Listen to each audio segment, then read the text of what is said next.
kembali lagi hari ini bersama-sama kita beribadah kepada Tuhan. Mari siapkan hatimu, jemaat Tuhan yang masih beribadah di rumah saja. Kita persiapkan hati kita sungguh-sungguh di hadapan Tuhan.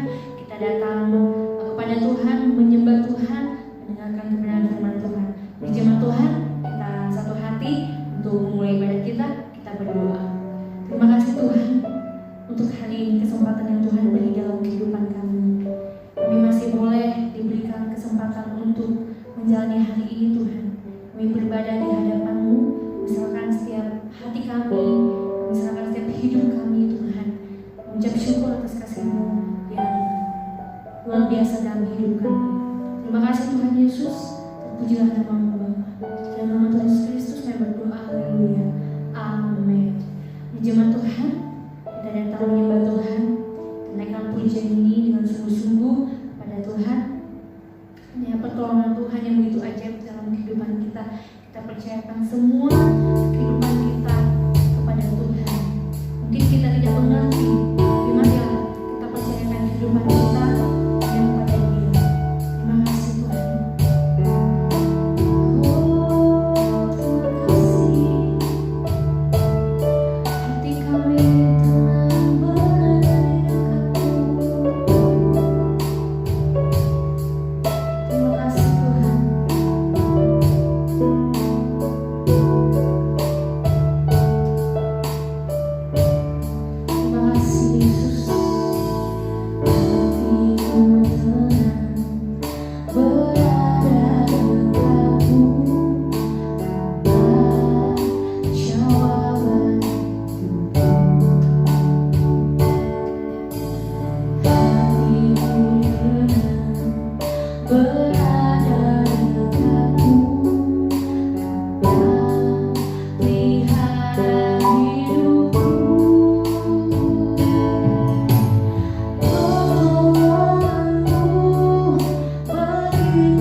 Saat aku tak sanggup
Kristus dimanapun Anda berada. Walaupun sampai sekarang kita masih beribadah secara virtual, tapi sekiranya kasih kita kepada Tuhan, kerinduan kita kepada Tuhan itu tidak terkuras ataupun disurutkan oleh keadaan kita akhir-akhir ini. Dan hari ini kita kembali akan mendengarkan firman Tuhan. Sebelum kita dengarkan firman Tuhan, mari kita bersatu di dalam doa. Bapa yang baik, kami mengucap syukur untuk perjalanan kehidupan kami bersama dengan Engkau Tuhan. Kami mengucap syukur karena Engkau telah menebus kehidupan kami. Bahkan Engkau menjadikan kami anak-anak Tuhan. Bapa di surga, kami akan mendengarkan firman-Mu. Telah Engkau mengeruniakan hikmat, kebijaksanaan bagi kehidupan kami, sehingga kami boleh menangkap, memahami, dan menghidupi isi hati Tuhan bagi kehidupan kami Tuhan. Jemaat dimanapun mereka berada, Engkau lengkapi mereka Tuhan dengan telinga dan hati sebagai seorang murid, sehingga di tengah-tengah pemberitaan firman Tuhan kami boleh menangkap rema dan pesan Tuhan bagi kehidupan kami, sehingga hidup kami boleh diberkati oleh Tuhan, hidup kami boleh diubahkan oleh Tuhan, keadaan kami boleh ditolong oleh Tuhan, dan kami boleh menikmati persekutuan yang lebih dalam dan indah dengan Engkau Tuhan. Bapa di surga, kami tabiskan ibadah kami hari ini Tuhan di dalam nama Yesus Kristus, Raja di atas segala raja, yang hidup dan menyertai kehidupan kami. Di dalam nama Tuhan Yesus, sama-sama kita katakan amin. Haleluya, haleluya, haleluya. Saudaraku, kita akan mendengarkan firman Tuhan. Kalau beberapa minggu yang lalu, 2 minggu berturut-turut, kita membahas tentang hal menyembah Tuhan tanpa syarat. Hari ini kita akan membahas kebenaran firman Tuhan yang tidak kalah penting dengan pembahasan kita minggu-minggu kemarin, yaitu adalah Tuhan sebagai penolong. Bapak Ibu semuanya, tentu kebenaran firman Tuhan di mana Tuhan sebagai penolong adalah suatu kebenaran yang dibutuhkan oleh setiap orang di dalam kehidupan. Sebab pengetahuan yang paling menggembirakan atau membahagiakan bagi seseorang adalah mengetahui bahwa Tuhan mengasihinya dan Tuhan bersedia dan peduli untuk mendatangkan atau memberikan pertolongan atas kehidupannya. Orang boleh tahu berbagai hal, berbagai macam cabang ilmu di dalam kehidupan ini, saudaraku. Tetapi sejatinya kekhawatiran dan kebahagiaan dan keberhargaan seseorang hanya dapat ditemukan di dalam satu pengetahuan tentang kebenaran firman Tuhan, di mana Tuhan bukan hanya sebagai pribadi yang maha kuasa.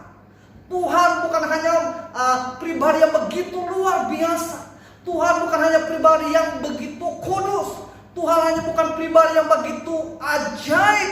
Tuhan bukan hanya sebagai pribadi yang menciptakan saudara dan saya, tetapi juga memahami bahwa di tengah-tengah kehidupan kita, Dia menyertai saudara dan saya, dan senantiasa ada untuk memberikan pertolongan untuk kehidupan kita. Akhir-akhir ini, saudaraku, Bapak Ibu semuanya, keadaan kita berangsur-angsur berubah ketika adanya COVID-19 di tengah-tengah kita. Saudaraku, banyak pandangan tentang COVID-19. ada beberapa orang yang beranggapan bahwa COVID-19 hanyalah polemik atau politik konspirasi, saudara. Artinya seperti ini, bahwa COVID itu tidak ada, tetapi hanya hal yang diadakan oleh beberapa orang sebagai suatu kenyataan bahwa COVID itu ada, tetapi secara nyatanya gak ada, saudara. Tapi ada juga yang menganggap bahwa COVID itu benar-benar ada, saudara. Sehingga kalau kita melihat ada beberapa orang berkata seperti ini, COVID itu nyata ya. Maksudnya seperti ini, saudara. Ada beberapa orang yang saya kenal, ketika belum ada orang di sekitarnya yang terjangkit oleh virus corona, dia menganggap corona itu gak ada gitu. Tapi ketika ada orang yang terjangkit, baru dia merasa bahwa oh ternyata corona itu ada. Begitupun dengan Tuhan, saudaraku. Kadang kita merasa bahwa walaupun Tuhan itu ada, tapi kadang kita merasa tuh dia tuh gak ada. Walaupun sebenarnya Tuhan itu hidup, tapi seringkali kita merasa bahwa Tuhan itu gak hidup, saudara. Itulah yang sering kita alami di dalam kehidupan ini. Walaupun Tuhan ada, seringkali kita merasa tidak ada. Walaupun Tuhan itu nyata, tapi seringkali kita merasa tidak nyata. Ataupun kalaupun Tuhan ada, tapi belum tentu Tuhan itu baik. Kita sering merasa seperti itu. Ataupun kalau Tuhan ada dan Dia Maha Kuasa, belum tentu Dia adalah pribadi yang bersedia untuk menolong saudara dan saya. Sehingga di dalam permasalahan kita, di dalam menghidupi kekristenan kita, bukan hanya permasalahan sekedar apakah Tuhan itu ada, tetapi juga kalau Tuhan itu ada, apakah Dia benar-benar Maha Kuasa? Terus kemudian kalau Tuhan itu ada dan Maha Kuasa, pertanyaan yang paling besar adalah apakah Dia mengasihi saudara dan saya? Sehingga kalau kita melihat, walaupun kadang kita merasa bahwa oh Tuhan itu ada, tapi kenyataannya adalah ketika kita ada dalam keadaan-keadaan yang genting, dalam permasalahan-permasalahan pergumulan kehidupan, kadang kita tidak mencari Tuhan, saudaraku. Kadang kita tidak berseru kepada Tuhan.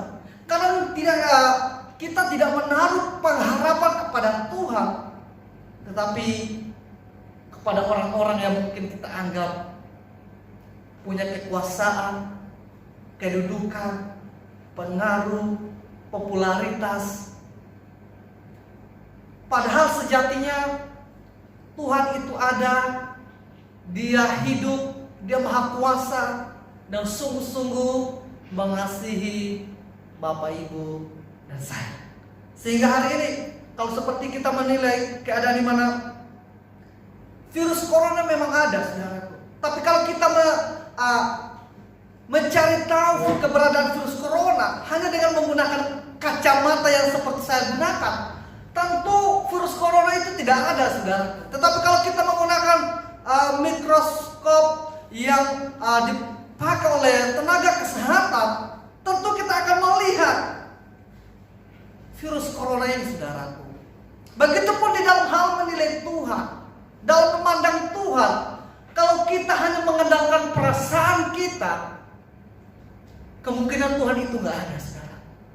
Sehingga hari ini kita tidak boleh menilai Tuhan hanya sekedar perasaan, tetapi harus kembali kepada firman Tuhan. Sebab hanya kalau kita menilai dari sudut pandang firman Tuhan, kita akan menemukan kebenaran bahwa Tuhan itu bukan hanya hidup, bukan hanya Maha Kuasa, tetapi Dia juga adalah pribadi yang begitu peduli terhadap kehidupan saudara dan saya. Sehingga firman Tuhan itu sangat penting, Bapak Ibu. Mempelajari firman Tuhan itu sangat penting. Kita akan mempelajari firman Tuhan, Tuhan sebagai penolong, dari Mazmur 121 ayat 1 dan 2, saudara. Kita akan baca bersama-sama Mazmur 121 ayat 1 dan 2. Berkata demikian: Aku melayangkan mataku ke gunung-gunung, dari manakah akan datang pertolonganku? Ayat yang kedua, pertolonganku ialah dari Tuhan yang menjadikan langit dan bumi. Bapak Ibu, kekasih-kasih Tuhan dimanapun Anda berada, firman Tuhan dalam Mazmur 121 ayat 2 adalah suatu kebenaran firman Tuhan yang ditulis oleh seseorang yang sangat berkenan di hadapan hadirat Tuhan, terlepas dari kejatuhannya di dalam dosa, saudaraku. Ini adalah Raja Daud. Ini adalah suatu ungkapan yang disampaikan oleh Raja Daud ketika dia berada dalam permasalahan, ketika dia ada dalam pergumulan, ketika dia dalam masalah-masalah yang besar di dalam kehidupannya. Sehingga dia berkata seperti ini, Bapak Ibu semuanya. Ketika di dalam masalah, aku melayangkan mataku ke gunung-gunung. Artinya seperti ini, saudaraku. Ketika Raja Daud dalam keadaan dengan permasalahan, pergumulan, dia melayangkan matanya, pengharapannya kepada gunung-gunung di sekelilingnya. Adapun gunung yang dimaksud di sini bukan secara harafiah, saudaraku, tetapi ini adalah satu kalimat untuk menggambarkan orang-orang yang ada di sekelilingnya yang mempunyai kekuasaan, jabatan, pengaruh, atau orang-orang besar pada umumnya, orang-orang yang dianggap superior oleh manusia pada umumnya, saudaraku. Contoh seperti para raja, orang-orang yang mempunyai kekuatan militer, pengaruh politik. Dan itu pun yang sering kita lakukan, bahwa ketika kita dalam keadaan yang sulit, kita sering tidak mengharapkan pertolongan daripada Tuhan, tetapi kita sering mencari pertolongan dari orang-orang di sekeliling kita, saudara. Sehingga kalau kita melihat respon kita yang pertama ketika berhadapan dengan masalah, dengan pergumulan, bukanlah berdoa, tetapi kita akan berpikir, siapa yang akan dapat menolong saya? Siapa keluarga saya yang bisa menolong saya? Siapa teman saya yang bisa menolong saya? Itulah kecenderungan yang pertama dari orang-orang yang sebenarnya tidak menaruh pengharapan penuh kepada Tuhan, tetapi seperti Raja Daud yang pada waktu itu melayangkan matanya ke gunung-gunung, kepada orang-orang besar di sekelilingnya yang mungkin dapat menolongnya, saudara. Dia berkata seperti ini, aku melayangkan mataku ke gunung-gunung, dari manakah akan datang pertolonganku? Terus kemudian seperti ini, saudaraku, dalam ayat yang kedua, dia berkata seperti ini, pertolonganku ialah daripada Tuhan. Ketika dia melayangkan matanya ke gunung-gunung, mengharapkan dari pertolongan dari orang-orang di sekelilingnya, tetapi pada akhirnya dia mendapat suatu kesimpulan di dalam kehidupannya bahwa yang dapat menolong dia di tengah-tengah permasalahan dan pergumulannya adalah Tuhan yang menciptakan langit dan bumi. Artinya seperti ini Bapak Ibu semuanya. Orang-orang yang memiliki jabatan, orang-orang yang memiliki berkat, orang-orang yang memiliki pengaruh, orang-orang yang memiliki popularitas, orang-orang yang memiliki kekuasaan, itu semua adalah pemberian Tuhan. Itu adalah semata-mata perkara yang datangnya daripada Tuhan. Sehingga dia berkata seperti ini. Ketika dia melayangkan atau mengharapkan pertolongan dari orang-orang di sekelilingnya, dalam saat ketika dia dalam permasalahan, tetapi pada akhirnya dia memberikan satu kesimpulan bahwa seharusnya hal pengharapan kita di tengah-tengah pergumulan kita bukanlah kepada orang-orang di sekeliling kita, bukanlah orang-orang yang menurut kita adalah orang-orang yang dapat menolong kita.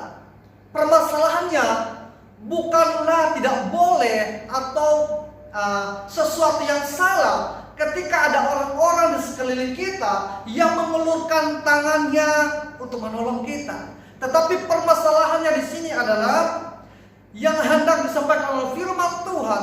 Ketika kita ada dalam masalah, kita harus menyadari penuh bahwa pertolongan itu berasal daripada Tuhan. Terlepas siapa yang dia pakai untuk menolong saudara dan saya. Sekali lagi saya sampaikan, bukan masalahnya bukan tidak boleh atau salah ketika ada orang-orang menolong kita. Tetapi sejatinya yang hendak disampaikan oleh firman Tuhan hari ini adalah pertolongan kita sejatinya daripada Tuhan. Adapun kata Tuhan, kalau kita memperhatikan dalam ayat ini, kata Tuhan itu diambil dari kata Yahweh. Kata Yahweh adalah kata yang digunakan oleh Allah untuk memperkenalkan dirinya kepada Musa, Bapak Ibu. Ketika dia menampakkan dirinya dalam bentuk api yang menyala-nyala, tetapi pohon yang terbakar oleh api itu tidak hangus, saudara. Jadi nama Tuhan dari bahasa Ibrani adalah dari kata Yahweh. Adapun arti kata Yahweh yang pertama, kalau kita melihat makna yang terkandung di dalam kata Yahweh, ada sangat banyak, saudara. Kata Yahweh bukanlah nama yang menyatakan dirinya. Contohnya seperti ini. Ada teman saya perempuan, ketika dia lahir masih sangat kecil. Ketika dia lahir dari rahim ibunya, karena dia perempuan, dinamakan Indah, saudaraku. Tapi ketika dia bertumbuh dewasa, ternyata dia mempunyai perawakan yang sangat jelek, saudaraku. Tapi dinamakan Indah.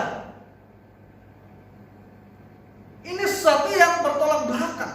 Tetapi kalau kita melihat bahwa ketika Raja Daud berkata bahwa pertolongannya daripada Tuhan, yaitu dari kata Yahweh, ini adalah kata yang menggambarkan sifatnya. Sifatnya. Artinya seperti ini. Nama yang diberikan ini sesuatu yang lahir dari eksistensi perilakunya Allah. Contohnya seperti ini. Kita mempunyai teman, karena dia suka cerewet, bawel, sehingga pada akhirnya kita memanggil teman kita si bawel. Kata bawel ini itu menunjukkan siapa dia, yaitu suka ngomel, suka rocos, suka ngomong banyak, ya kan, suka ceplos-ceplos. Jadi ketika kita memanggil orang itu dengan kata bawel. Kata bawel ini bukan tentang dirinya tetapi sifatnya, yaitu orangnya bawel seperti itu.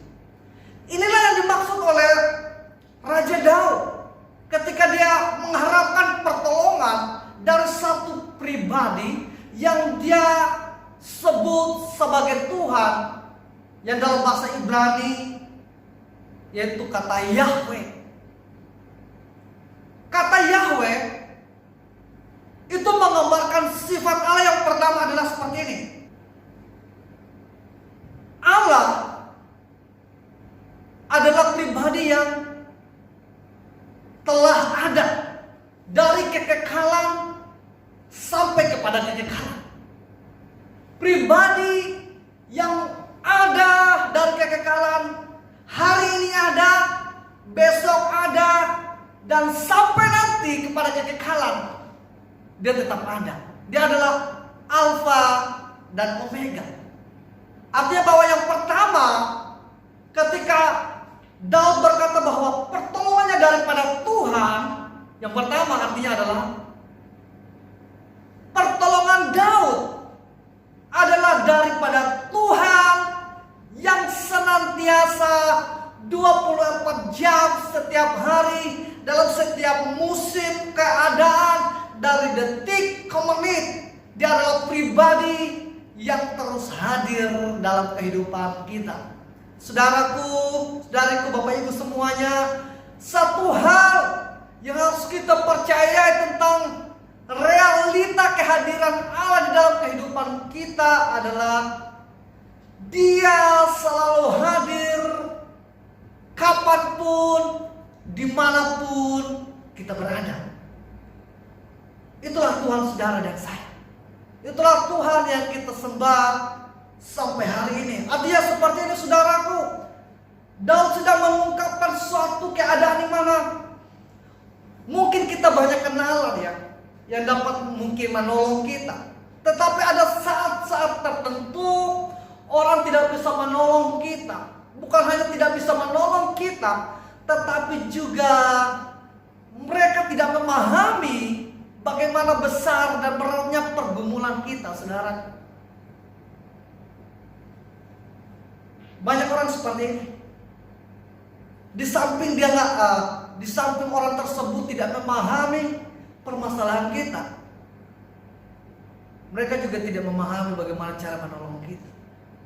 Artinya bahwa banyak kendala, bukan hanya ketidakhadiran mereka secara 24 jam setiap hari di dalam kehidupan kita, tetapi juga mereka terbatas di dalam menolong saudara dan saya.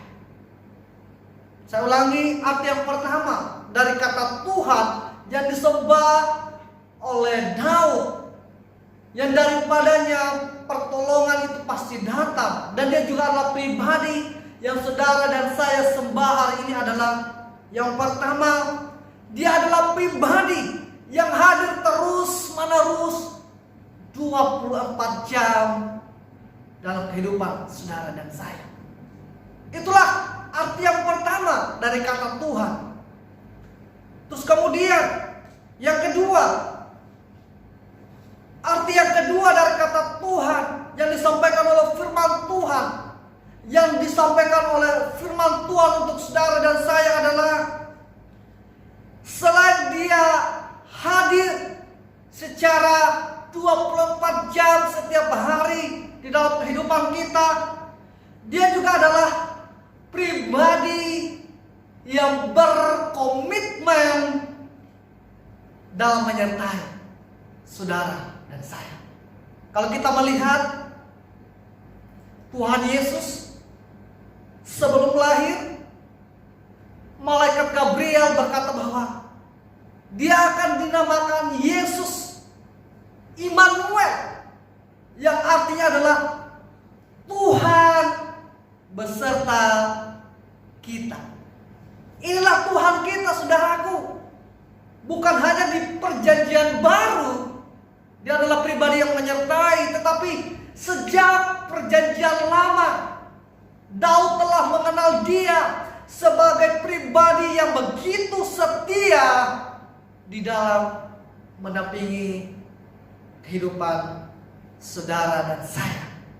Jadi selain poin yang pertama adalah makna dari kata Tuhan adalah Dia hadir terus menerus dari kekekalan hari ini sampai ke kekekalan. Yang kedua adalah Dia adalah pribadi yang penuh dengan komitmen untuk menyertai saudara dan saya. Sehingga kalau kita melihat seperti yang saya katakan bahwa dalam perjanjian lama, malaikat Gabriel memperkenalkan Yesus sebagai Immanuel,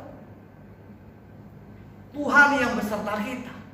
Dan komitmennya untuk menyertai kita ditunjukkan oleh kesediaannya untuk menjadi manusia, mati dan disalibkan, saudaraku. Dan kemudian ketika Dia bangkit dan naik ke surga, Dia tidak meninggalkan kita. Dia mengaruniakan Roh Kudus untuk saudara dan saya yang sampai hari ini bekerja, berkarya di tengah-tengah kehidupan kita. Tetapi permasalahannya yang seperti saya katakan bahwa apakah kita percaya bahwa selain Roh Kudus itu ada, Dia juga begitu peduli untuk menolong saudara dan saya. Apapun keadaan kita hari ini, saudaraku, Roh Kudus hadir di tengah-tengah kita. Dia ada di tengah-tengah kita, menyertai saudara dan saya. Tentu seperti yang saya katakan, kalau kita melihat atau menilai, mengukur keberadaan virus corona dengan kacamata yang saya pakai hari ini, tentu virus corona tidak ada, saudaraku. Tetapi kalau kita mengukur keberadaan virus corona dari alat yang digunakan oleh para medis, tentu kita akan menemukan bahwa oh ternyata virus itu ada. Begitupun dengan keberadaan Roh Kudus, saudaraku. Kalau kita mengukur hanya dengan perasaan kita, dengan mata jasmani kita, mungkin Roh Kudus itu tidak ada, saudara.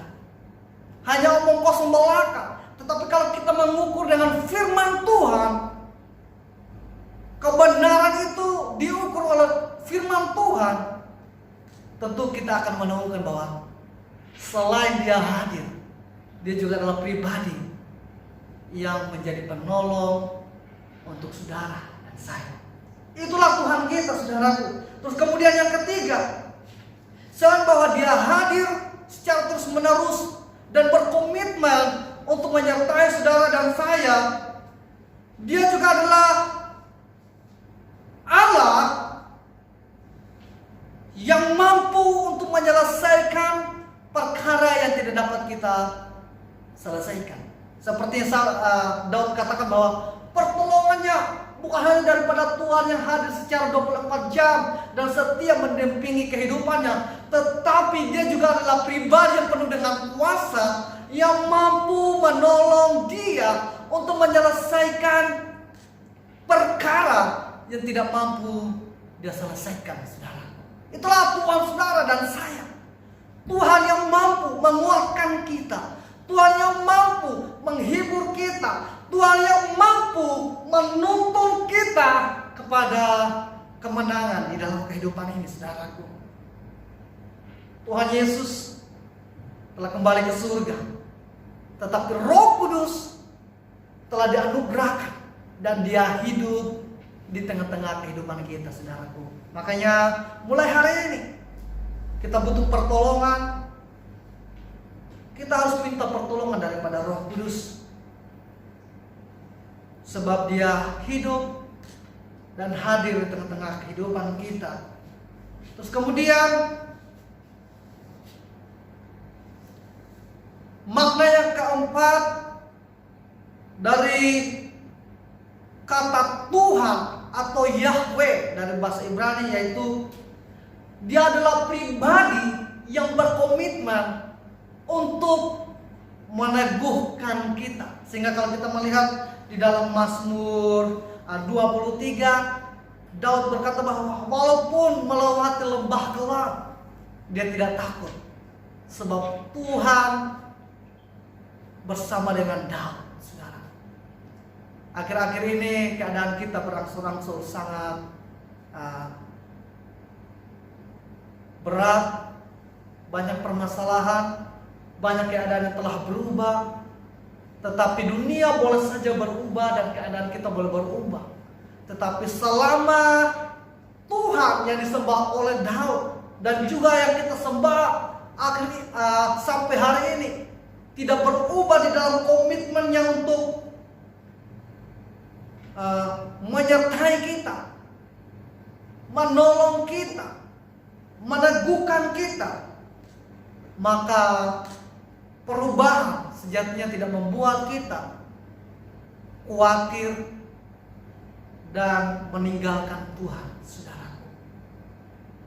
Itulah firman Tuhan untuk kita hari ini, di mana bahwa apapun keadaan kita, seperti yang Daud katakan bahwa pertolongannya adalah daripada Tuhan, yang bukan hanya Dia hadir dan maha kuasa, tapi Dia adalah pribadi yang penuh dengan belas kasihan, mau menolong saudara dan saya.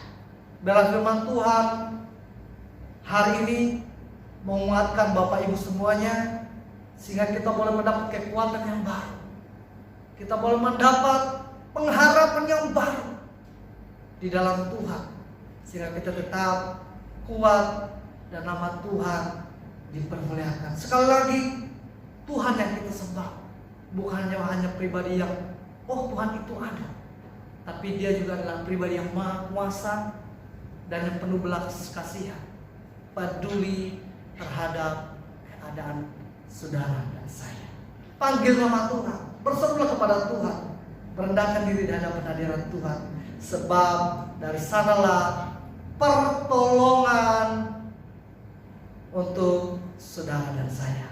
Mari kita bersatu dalam doa. Bapa, kami mengucap syukur untuk firman Tuhan hari ini. Biarlah firman Tuhan yang kami dengar hari ini, Tuhan, boleh menjadi kebenaran yang menguatkan kami, mengingatkan kami kembali bahwa Tuhan bukan hanyalah pribadi yang maha kuasa, tetapi juga Dia adalah di dalam kemahakuasaannya, Dia begitu peduli terhadap keadaan kehidupan kami. Dia adalah pribadi yang begitu setia di dalam mendampingi kehidupan kami. Dia adalah pribadi yang begitu setia di dalam meneguhkan kami hari lepas hari, sehingga apapun keadaan kami, Tuhan, kami hanya mengharapkan pertolongan daripada Tuhan.